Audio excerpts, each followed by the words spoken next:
થવાનું છે.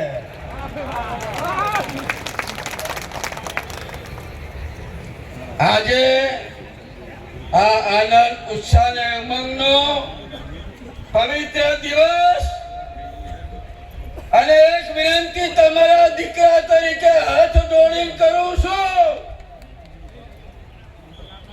કે સમાજના જે 14 મુદ્દાનું બંધારણ છે એ બંધારણનો અમલ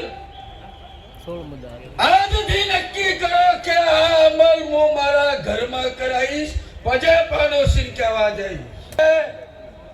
વિસ્તૃત કઈ વધારે ના કહેતા, પણ સમાજની એકતા, સંગઠન, સંસ્કાર એ જ આપણા સૌની વિકાસની સાચી શક્તિ છે.